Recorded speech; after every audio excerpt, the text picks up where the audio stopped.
चलो बाबू, देखते हैं द्विघात समीकरण का हल या मूल के बारे में। सबसे पहले आज हम लोग क्या चलेंगे, द्विघात समीकरण का हल या मूल के बारे में। हल या मूल कहते हैं किसको, सबसे पहले ये समझना है कि हल या मूल किसे कहते हैं या फिर कैसे उसको हल कह देंगे। अरे एगो एग्जाम्पल ले लो, जैसे मान लीजिए गांव में दूगो व्यक्ति है, एगो ही घर वाला का एगो ही घर वाला का, दूगो व्यक्ति है बाबू, दो घर में अगर ये झगड़ा होता है यहाँ पे, तो हल मान लिया जाए। कभी देखता है घर में गांव में झगड़ा होता है तो पानी गिराने के लिए झगड़ा होगा, या फिर आप इस कोली में कचरा फेंक दिए, आप ये घर वाला फेंक दिया, तब झगड़ा होता है ऐसा ही। तो हल का मतलब क्या हुआ कि जब झगड़ा हो गया बाबू, तो क्या कहते हैं, इसका सॉल्यूशन निकालो कि दोनों में से किसी को झगड़ा नहीं हो, उसी को हल कहते हैं। सिंपल सी बात, इसका कोई ना कोई हल होगा ना जी। जैसे कि लड़ता है तो कहता है बाबा तोरी कोलिया नहीं हुई, हमार कोलिया है, तो दोनों में क्या कहते हैं कि अरे लड़ो लड़ो नहीं, अब लड़ने से कुछ नहीं होगा, हल निकालो। इसका हल क्या है, सॉल्यूशन क्या करना चाहिए, या तो दोनों तरफ से व्यक्ति कचरा नहीं बेचे फेंकेगा, या तो इधर आपका पानी नहीं गिरेगा, इधर भी आपका पानी नहीं गिरेगा, ऐसा ही होता है हल। तो हल किसको कहते हैं, बस ये समझेंगे। देखिए, तो परिभाषा आपका क्या दिया है कि द्विघात समीकरण का हल या मूल किसको कहेंगे। हल या मूल बात सेम है बाबू। चर का वैसा मान जो समीकरण को संतुष्ट करता है। हल किसको कहते हैं, जब दो घर में झगड़ा हो गया, मान लिया जाए ई कोलिया के लिए हल या मूल किसको कहेंगे। दोनों ऐसा कुछ उपाय बताइए जो जिसमें कि दोनों व्यक्ति को संतुष्टि मिले। दोनों व्यक्ति को संतुष्ट मिल जाता है कि हाँ भाई जी चलो, ये अगर मान ले बोल दिया कि दोनों व्यक्ति इधर पानी नहीं गिराएगा, चलो दोनों व्यक्ति खुश कि हाँ हम भी नहीं गिराएंगे तुम भी नहीं गिराएगा। कोलिए से झगड़ा, खाने का तो झगड़ा होता है, या फिर इस कोली में मेरा भी अधिकार नहीं होगा और आपका भी। कोई कोई व्यक्ति कहता है हाँ हमार कोलिया है, अधिकार रहते ना हमारे तो हमरे अधिकार नहीं। इसी बात में झगड़ा होता है। तो हल का मतलब क्या होता है कि दोनों व्यक्ति को संतुष्ट कर दे, यानी दोनों व्यक्ति जब भी झगड़ा होता है, समझौता होता है, तो दोनों मान लेता है कि हाँ ये ठीक है। जब तक दोनों नहीं मानेगा, वो दोनों संतुष्ट नहीं करेगा, उसको हल हम कहेंगे ही नहीं। तो वही बात है यहाँ पे बाबू, कहता है जब तक समीकरण को मतलब चर का वैसा मान वैसा सॉल्यूशन जो समीकरण को क्या कर दे, संतुष्ट कर देता है, उसे हम क्या कहते हैं, द्विघात समीकरण का हल या मूल कहलाता है। उसी को कहते हैं। जैसे देखिए, मान लिया जाए आपके पास द्विघात समीकरण का कोई एक एग्जाम्पल लेते हैं, ax² प्लस bx प्लस में c बराबर 0। द्विघात समीकरण इसके पिछला बार में बता चुके हैं बाबू। द्विघात समीकरण जिसमें मैक्सिमम घात 2 होना चाहिए, घात 1। आई द्विघात समीकरण, अब मान लिया जाए कि यहाँ पे x बराबर कुछ ले ले हम, कुछ भी 2 1, x बराबर 1 2 3 कुछ भी ले लीजिए, वैसा मान जिसको कि x के जगह पे चर। अब इसमें इसमें पहले सबसे पहले इसमें चर को देखना है। चर कौन है बाबू, ई वाला चर है, ई वाला चर है, बाकी तो a और b और c अचर पद है बउआ। ये तो अचर पद है ए बी सी अचर पद कैसे, जैसे मान लिया यहाँ पे हम दे दे 2x² प्लस 7x प्लस 5 बराबर 0। देख लीजिए बाबू, चर कौन है यहाँ, चर तो यही ना है, ये सब तो अचर है ना। तो ए बी सी यहाँ अचर है, तो चर का वैसा मान, यानी इसमें चर ढूंढ लेंगे। चर ये वाला है, तो इसके मान जैसे x बराबर मान लिया जाए हम 1 रख दिए, तो यहाँ पे जहाँ जहाँ x है वहाँ हम मान रखेंगे 1। अगर 0 आ गया तो समझ जाइए वो हल कहलाएगा, यदि 0 नहीं आया तो हल वो नहीं कहलाएगा। अगर x का मान हम 1 रख दिए और सॉल्यूशन करके 0 आ जाता है तो हल कहलाएगा, और ऐसे अन्यथा वो हल नहीं कहलाएगा। आ गई बात समझ में। चलिए देखते हैं, समझ में आ जाएगा बाबू, ऑटोमेटिक समझ में आ जाएगा। सिंपल सी बात, चर का वैसा मान जो समीकरण को संतुष्ट कर देता है तो उसी को हम क्या कहते हैं, हल कहते हैं। तो इसका मान ऐसा रखेंगे कि इसको सोल्यूशन करने के बाद 0 आ जाएगा, तो समझ जाएंगे कि वो हल है या मूल है, अन्यथा हल या मूल नहीं रहेगा। कोई दिक्कत। चलिए चलो बाबू, द्विघात समीकरण के प्रकार में आते हैं।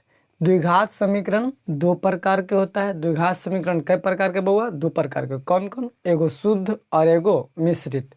यानी शुद्ध द्विघात समीकरण और दूसरा मिश्रित द्विघात समीकरण। तो द्विघात समीकरण कई प्रकार के? 2 प्रकार के। कौन कौन? एगो शुद्ध, एगो मिश्रित। देख लीजिए, एगो शुद्ध जिसको इंग्लिश में बोलते हैं प्योर क्वाड्रेटिक इक्वेशन, और दूसरा मिश्रित द्विघात समीकरण जिसको बोलते हैं adfected quadratic equation. Adfected quadratic equation English में। शुद्ध द्विघात समीकरण किसको कहते हैं बाबू? Pure quadratic equation. जिस द्विघात समीकरण में चर का एक घात वाला पद नहीं होता, एक घात वाला पद नहीं होता है, उसे हम क्या कहेंगे बाबू? शुद्ध द्विघात समीकरण। जैसे देखिए एग्जाम्पल में हम लोग द्विघात समीकरण कैसा व्यापक रूप हम लोग पढ़े थे, ax² plus bx plus c।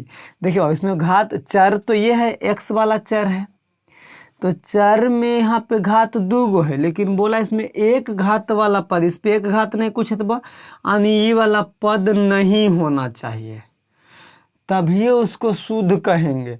अभी ये शुद्ध नहीं है बाबू। शुद्ध कब रहेगा? जैसे देखिए ax² प्लस में c बराबर 0, बराबर 0 तभी ना समीकरण कहलाएगा। तो देखिए यानी एक घात वाला पद नहीं होता है, उसे ही हम क्या कहते हैं? शुद्ध द्विघात समीकरण। शुद्ध द्विघात समीकरण जिसमें एक घात वाला पद नहीं हो। जैसे मान लिया जाए, इसे दे देंगे आपको 2x² प्लस 5 बराबर 0। देखिए बाबू इसमें 2 घात है, चर वाला एक घात वाला पद है नहीं है। जैसे कि अगर मिश्रित देखने की बात है तो 2x² प्लस 2x प्लस 5 बराबर 0। ये देखिए शुद्ध है बाबू? नहीं है। क्यों? क्योंकि इसमें 2 घात और एक घात वाला भी पद है, यानी एक घात वाला भी पद है, तो ये पद जहाँ आ गया तो ये शुद्ध नहीं कहलाएगा। जिसमें एक घात वाला पद नहीं हो वैसा ही दूसरे ही द्विघात समीकरण कहते हैं। द्विघात समीकरण जैसे देखिए ये शुद्ध द्विघात समीकरण है बाबू, है कि नहीं है? तो द्विघात समीकरण किसको कहें? मैक्सिमम घात 2 होना चाहिए, तो घात तो 2 है बाबू, द्विघात समीकरण है। इसमें सिर्फ एक घात वाला पद नहीं होगा, तो उसी को हम द्विघात समीकरण, शुद्ध द्विघात समीकरण कहेंगे। जैसे एक एग्जाम्पल और ले लेते हैं बाबू, इसको नोट कर लीजिएगा आप लोग, है ना। जैसे एक एग्जाम्पल और ले लें। मान लिया जाए आपसे हम ऐसा दे दें कि 5x² माइनस 9 बराबर 0। शुद्ध है कि नहीं है? है, क्योंकि ये घात वाला पद भी नहीं बाबू, इसमें चर का एक घात वाला पद नहीं है, तो द्विघात समीकरण होगा बाबू। देखो और एगो मान ले जाइए, ये वाला दिए थे अभी 2x² प्लस में 5 बराबर 0। देखो बाबू इसका भी सॉल्यूशन की बात हम नहीं कर रहे हैं, इसका सॉल्यूशन थोड़ा सा टेढ़ा होगा बाबू, इसका सॉल्यूशन इजी में हो जाएगा। सॉल्यूशन के बारे में हम लोग आगे अध्ययन करेंगे। फिलहाल अभी इसके बारे में देख रहे हैं कि शुद्ध द्विघात समीकरण किसमें? जिसमें एक घात वाला चर में एक घात वाला पद गायब रहेगा, शुद्ध द्विघात समीकरण। अब आते हैं बाबू हम लोग मिश्रित द्विघात समीकरण किसको कहते हैं, ठीक है। मिश्रित द्विघात समीकरण पढ़ने से पहले हम लोग शुद्ध द्विघात समीकरण को हल करने की विधियां के बारे में जान लेते हैं बाबू हम लोग। देखो हल करने की विधि, अरे झगड़ा झंझट होता है कहीं, तो हल करने की विधि कैसे होते हैं? पंचायत बुलाया जाता है, पंचायत में बोल दो रम मार के थूड़ दे। और जब भी हल निकलता है ना बाबू तो पंचायत से निकलता है, यानी हल करने की विधि होता है। अब 2 विधि या 3 विधि, हम लोग जब झगड़ा करते हैं बाबू तो अलग अलग ढेर सारा विधि है हल करने का। बोलो कैसे? पहला विधि तो हम लोग जब लड़ते हैं तो मार के थुरा थुरी कर देते हैं उसे, नहीं चोटा के मार के थुरो जब थुरा थुरी कर देते हैं तो अपने में सोल्यूशन निकल गया। जो कमजोर पड़ गया वो डर जाता है चोटा, अरे बाप रे हमको मार देगा, हल वहीं पे ख़त्म हो गया। यानी हमको मारेगा तो समझ डर गया, तो वो एक तो डर से हल ख़त्म हो गया। और दोनों पक्ष का व्यक्ति मजबूत है, जैसे आप भी मजबूत है और हम भी मजबूत हैं, दोनों युद्ध कीजिएगा, दोनों पटका पटकी, एक पटका वो मारा एक पटका ही मारा, तो बताओ पटका पटकी कितना कर लो, दोनों मजबूत रहेगा, उसका कोई सोल्यूशन नहीं। उसका दूसरा सोल्यूशन ये होगा कि चलो पंचायत बुलाया जाए। अब जो पंचायत बोलेगा वही हम लोग को मानना होगा दोनों व्यक्ति को, क्योंकि दोनों मजबूत है। तो बाबू आज के डेट में दोनों का दोनों पक्ष मजबूत होता है, चाहे वो गरीब इंसान हो चाहे वो अमीर इंसान हो, ठीक है। तो दोनों पक्ष आजकल के मजबूत होते हैं, इसलिए उसका विधि यही होता है कि पंचायत बैठाओ या फिर थाना चलो, यही तो 2 बात होता है ना। तो यहाँ पे थाना वाना की बात हम लोग नहीं करेंगे, यहाँ पे हम लोग आराम से पढ़ेंगे, पढ़ाई के बारे में बात करेंगे कि शुद्ध जो होता है वो शुद्ध देसी घी, हम लोग सुने बाबा पतंजलि, सुने हैं ना। खैर पतंजलि के बारे में, शुद्ध द्विघात समीकरण को हल करने की दो विधि। पहला विधि मार के थूर दो, और दूसरा विधि क्या करो, पंचायत बुला लो, यही ना बउआ। तो पहला विधि हम लोग वर्गमूल विधि कहते हैं, मार के तूरे वाला विधि ना है, यहाँ वर्गमूल विधि शुद्ध को, और दूसरा गुणनखंड विधि, है ना। तो बउआ जैसे ये शुद्ध द्विघात समीकरण है, शुद्ध द्विघात समीकरण है ना। अब वर्गमूल विधि से इसको कैसे हल करेंगे जो देख लेते हैं। मान लिया जाए इसी को गुणनखंड से कैसे हल करेंगे जो देख लेंगे। तो सबसे पहले बाबू इसका आसान है, चाहे तो कॉमन भी ले सकते हैं, चाहे तो ऐसे बना सकते हैं। वर्गमूल विधि में ऐसे ही बनेगा, वो देखो कैसे, ये 2x²। अच्छा बाबू बताओ, देखो ये तो चर के साथ है बाबू, ये स्पेशल अचर है, ये भी अचर है ना। अच्छा बताओ, अब एगो कहानी यहाँ पे फिर हमको याद आ गया कि ये चर वाले के साथ है, यानी कास्टे चेंज हो गया नहीं। अरे ये कास्ट हो गया मुस्लिम, हिंदू, हिंदू हो गया कि ना हो गया। सिंपल सी बात है, एक एग्जांपल लेते हैं। देखो क्यों, क्योंकि इसके साथ एक्स लगा हुआ है, तो ये अमीर व्यक्ति दिख रहा है। दो व्यक्ति है बाबू, एगो अचर भी है इसके साथ और चर भी है। ये अमीर दिख रहा, ये गरीब दिख रहा, ये भी गरीब दिख रहा, क्योंकि ये अकेले अचर, ये अकेले अचर। तो बाबू ये अचर जो है ये क्या सोचेगा कि हम अमीर से मिल जाए। अमीरवा कहेगा चट्टा भागता है कि नहीं भागता है, हम गरीब को देखना पसंद नहीं करते हैं। बाबू अमीर कभी भी गरीब को देखना पसंद नहीं करता है। और एक बात ध्यान रखिएगा कि अमीर बनने के लिए गरीब को कुचलना पड़ता है, इसलिए आप लोग गरीब को कुचल के आगे बढ़िए, या फिर कैसे भी अमीर बनिए। आजकल के डेट में बाबू आपको गरीबताई इतना बददुआ, इतना मतलब इसको क्या बोल सकते हैं, गरीबी ऐसा अभिशाप है कि जिसका कोई वर्णन हमारे पास नहीं है। गरीबी में जियोगे समझ में आ जाएगा। आप लोग गरीब हो गए, हमको भी पता है। तो बाबू गरीब के बारे में यहाँ देखना है। ये गरीब किससे दोस्ती लगाता है, अमीर व्यक्ति से अगर दोस्ती लगा देना बेटा तो कुछ आ गया।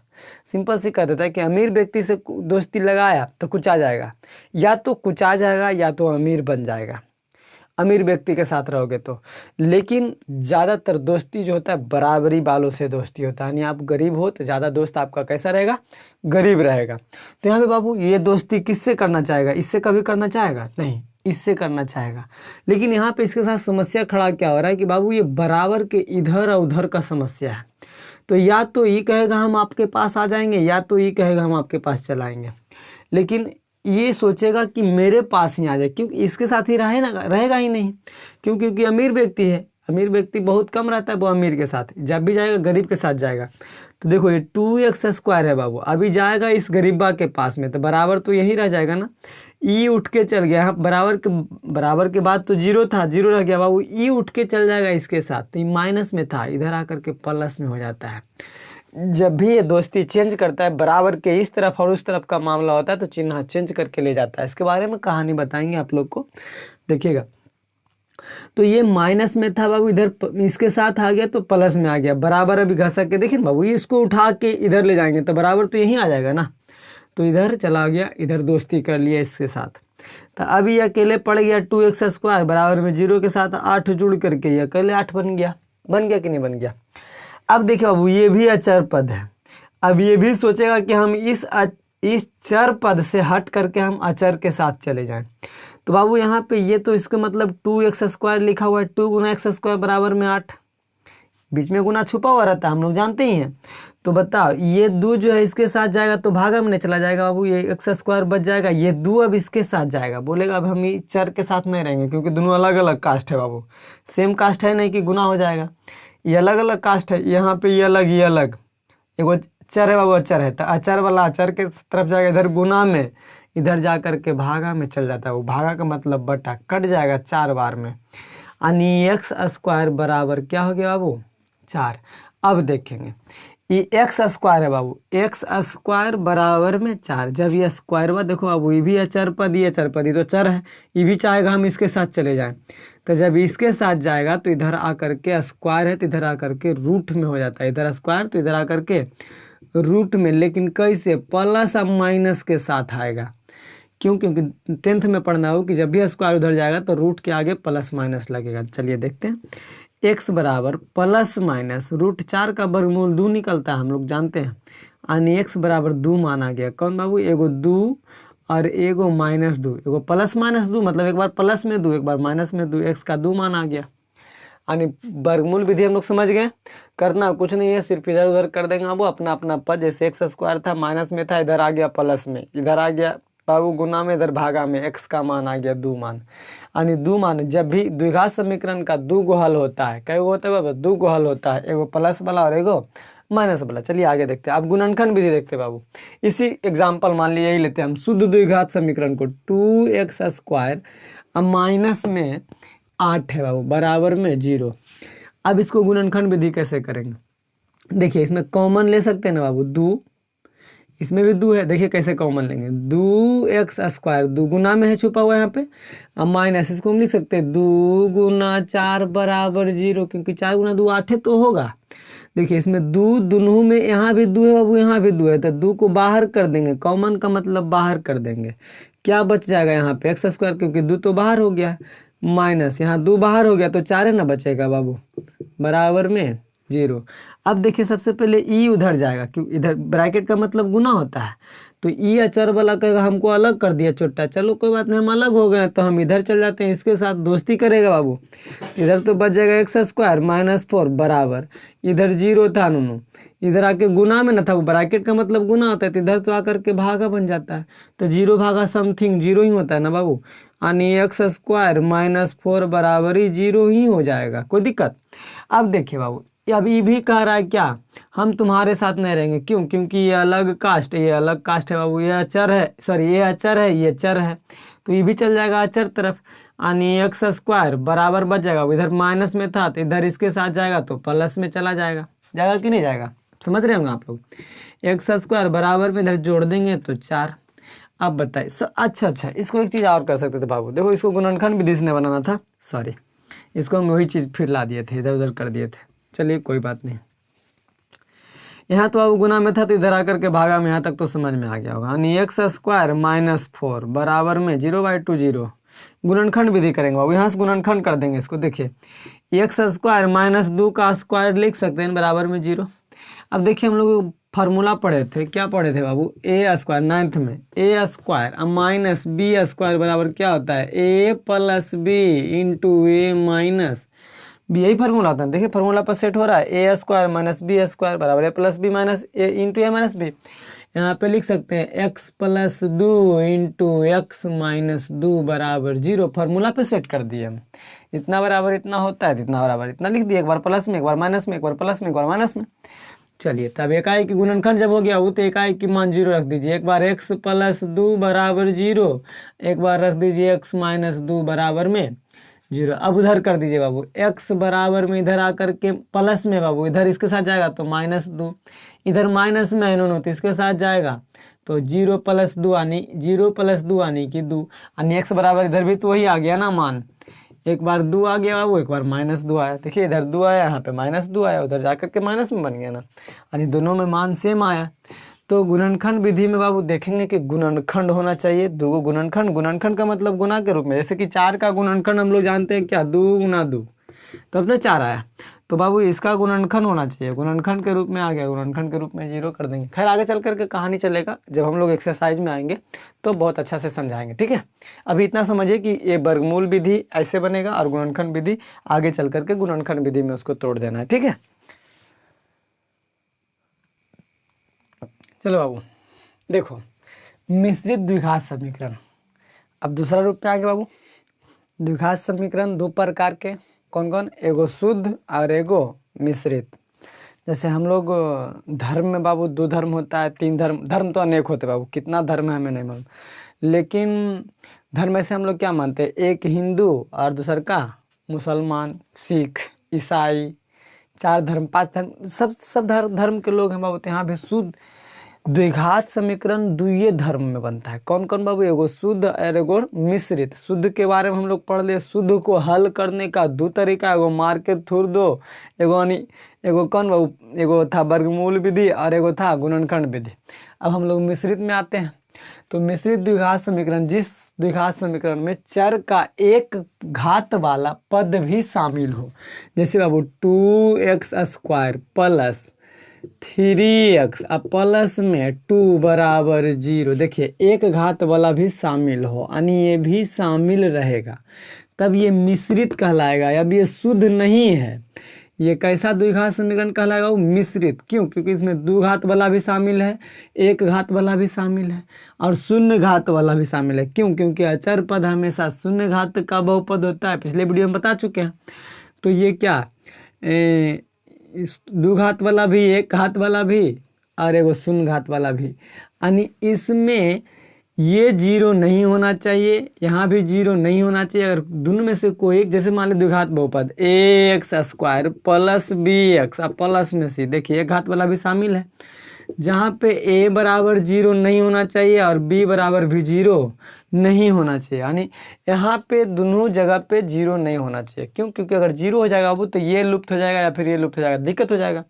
आप लोग को बता दिए थे पहले वीडियो में कि 0 क्यों नहीं होना चाहिए। अगर 0 हो जाएगा तो ये द्विघात समीकरण नहीं कहलाएगा। अगर a बराबर 0 हो जाएगा तो, अगर यहाँ b बराबर 0 हो जाएगा वो तो ये पदवे गायब हो जाएगा, क्योंकि तो 0 हो जाएगा।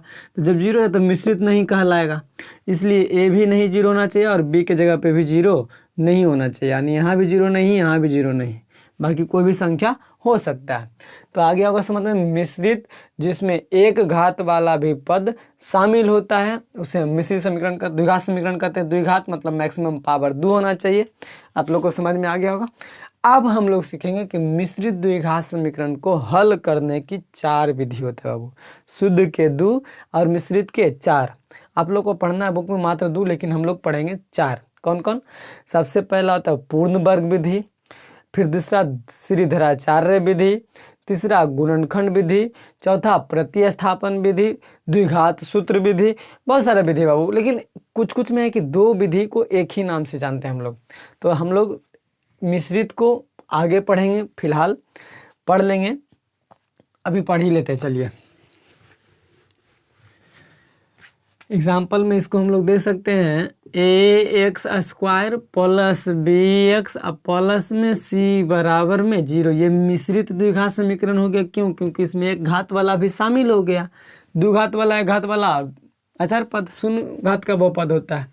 चलिए तो मिश्रित, यहाँ पे हम लिखने चलते हैं, मिश्रित द्विघात समीकरण को हल करने की 4 विधि होती है। 4 विधियां होती है। क्या विधि होते हैं बाबू? कितना विधि होता है जल्दी बताइए? 4 विधि। चलिए मिश्रित द्विघात समीकरण को हल करने की 4 विधि होती है। कौन कौन बाबू? पहला पूर्ण वर्ग विधि, पहला पूर्ण वर्ग विधि। दूसरा कौन सा विधि होता है जी? कुछ भी लिख सकते हैं बाबू अपना मर्जी से। दूसरा ये नहीं कि नंबर उसी का आएगा, कुछ भी लिख सकते हैं। श्रीधराचार्य आप लोग को पढ़ना ही नहीं है तो उसके बारे में हम लोग नहीं चलते। द्विघात सूत्र विधि, द्विघात सूत्र विधि। तीसरा द्विघात सूत्र विधि हो गया। तीसरा गुणनखंड विधि, गुणन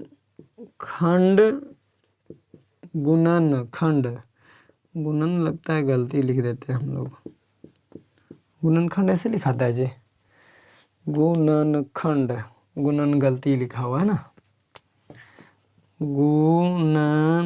गुणनखंड विधि। हम लोग को यही 3 विधि मुख्य रूप से पढ़ना है। एक चौथा विधि हम लोग श्रीधराचार्य विधि भी बोल सकते हैं उसी, या फिर प्रतिस्थापन विधि भी बोल सकते हैं। यानी हम लोग द्विघात समीकरण को, मिश्रित द्विघात समीकरण को मुख्य रूप से हम लोग को पढ़ना है 3 के बारे में। ऐसे पढ़ना तो बहुत है बाबू, लेकिन जितना पढ़ोगे उतना ज़रूरत है यहाँ पे 3। कौन कौन? पूर्ण वर्ग विधि, द्विघात सूत्र विधि और गुणनखंड विधि। चाहे तो आप आगे लिख सकते हैं प्रतिस्थापन विधि, श्रीधराचार्य विधि, है ना। तो हम लोग अब एक्सरसाइज 4.2 में आएंगे। उसमें जैसे जैसे आएगा आप कहेंगे सर पूर्ण वर्ग विधि कैसे होगा, द्विघात सूत्र विधि कैसे होगा, गुणनखंड विधि कैसे हल करेंगे। तो कैसे हल करेंगे बाबू, पंचायत लगाएंगे कि थुरा-थुरी करेंगे कि गोली बंदूक तानेंगे, ये हम लोग जैसे जैसे क्वेश्चन आएगा वैसे वैसे सोल्यूशन करते चलेंगे। फिलहाल अब हम 4.2 में चलेंगे, ठीक है। एक्सरसाइज 4.2 में